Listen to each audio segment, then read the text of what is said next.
Okay, we're back. So we're just getting our feet wet again.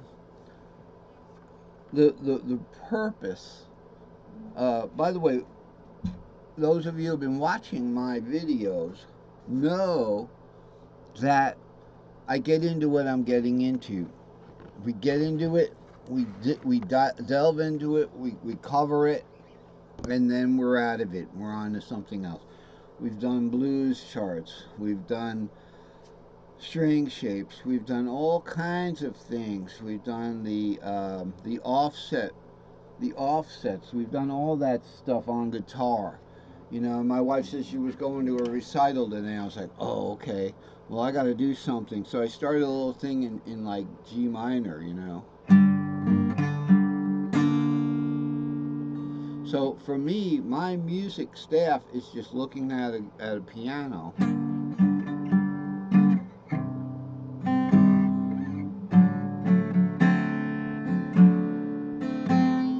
Okay, and that would just be an Aeolian. The interesting thing about playing an Aeolian is you can play a Locrian.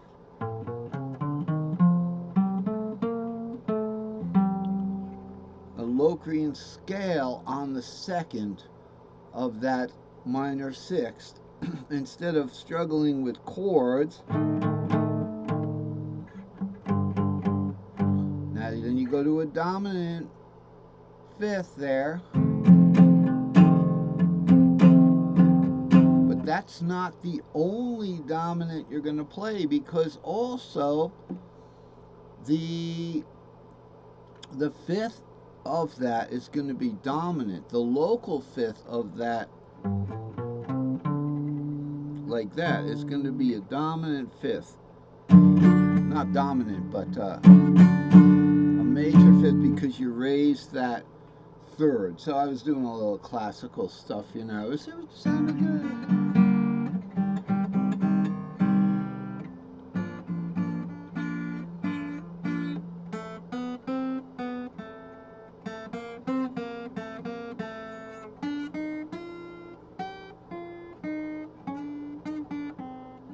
Okay. Well, anyway, so I was doing a little bit of that today, and I played it, and I said, my gosh, if I start one of my, videos really playing that stuff hard, you guys are going to wonder, I'll never be able to play like that. But it's easy with the string shapes. So anyway, we're going to implement those string shapes on a guitar that's tuned to fiddle. And I've changed over to coffee here. Guitar that's tuned to fiddle and cello, because once you learn how to play on this guitar, then you can pick up the fiddle and the cello instruments a lot easier, right? And start doing these things. I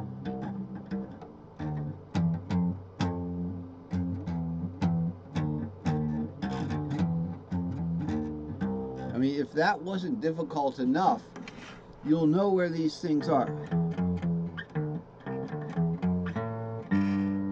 Okay? Now, just looking at the string shapes, so I've named them. Okay, so let's go to the other chart that I have for you today. I made the new chart and I'm working on it for like a week because I was busy. It didn't take me a week of total work. Alright, here we are. We've got chart 448. This is the latest and the greatest. Cello, fiddle, on guitar, chord positions, caged and modal. I've got caged and modal here, not all 12, but all 12. We have, let's go over to Kiner's Corner here and put me over on the left here. All 12 is these, but this particular fretboard, now because we've got fretted fiddle and fretted cello. And by the way, one of the wonderful things about the cello is there are no frets on it. So when I put my notes on, they went on in one coherent piece of vinyl graphic with the graphic on it. It was so much easier. But this is also easier for me. There's just a little scotch tape on here because for some reason the vinyl sticky back was either their stock was old and it all started peeling up. But um, before one of the other guy who was working there for years, and he's not there anymore, so someone new was doing it. These came out perfect, absolutely perfect. No scotch tape or anything on here at all. The inlays went on perfectly. Now on my cello, I don't have the cello with me right now, but it rolled right on. So that's just a little digression there about how I get the notes on there to help me. So what it is in this particular fretboard, fretted fiddle board, we're going to start. Obviously, we start with root here.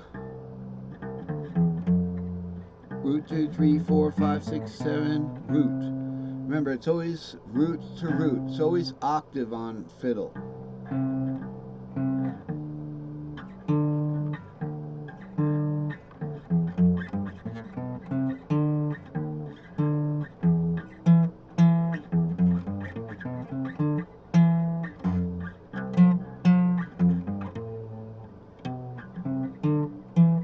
Now be careful of that 4, 5, 6, 7. That's 4 whole steps. That's a super big string shape. 4, 5, 6, 7. Let's see if we have that right there. 4, 5, 6, 7. Now what do we call that? 4, 5, 6, 7. It's got a name. It's right down here. It's called the 4C. Remember we talked about 4C, Lydian? 4, 5, 6. The 4C and the 5A. Now let's look at that.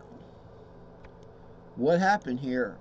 We added one note to the 4C string shape, and that gave us the 5, 6, 7 string shape. That 7 should be down, down there a little bit. Let's just straighten it out. That's not a hypertext or anything. It's not an exponent. So it's the Lydian and the Mixolydian right there. It's 4, 5, 6, and 5, 6, 7. Okay, 5, 6, 7 sounds wrong because we started on the Lydian, and Lydian kind of sounds wrong unless it's early morning. I guess because the sun's coming up, so we raise that fourth. So this is for this fretboard now. The fretboard's going to start here. Okay, each one of the strings. So we've got 5 strings. So we're going to go 1, 2, 3, 4, 5, or we'll go starting on root. We would go 1, 2, 3, 4, 5. But on the fretboard, and of course, starting on 5, we'd go 1, 2, 3, 4, 5. But the fact of the matter is that here's where we are. So this is this. There's 4 there. There's 7 there. Once we got to that 7, if we're using this pattern stack here, P5, no tuning change once you implement it on the fretboard of the cello guitar, because we don't have the tuning third to have to make that adjustment. Once we get past the 7, we go to the other 5, because this is a duplicate. The 4 is up there as a dupe to show you that it goes in a circle. So there's still just another 5 on top of the 7. 1, 2, 3, 4, 5. By the way, with the dashes, if we're going to play blues scales, we're not going to play the 5, 6, or the root dash 2, which is the A string shape label there and the E string shape label there. So you see this is good for blues. Okay, so if we were playing wanted to play like a little blues thing, now root is, I'm going to start root C here. We'd skip this first note. We'd skip this. So we're right here at R. We'd skip that A string shape there. Okay, root 2. So let's see. Actually, these are in reverse. My bad there. Okay, so there is no E and A string shape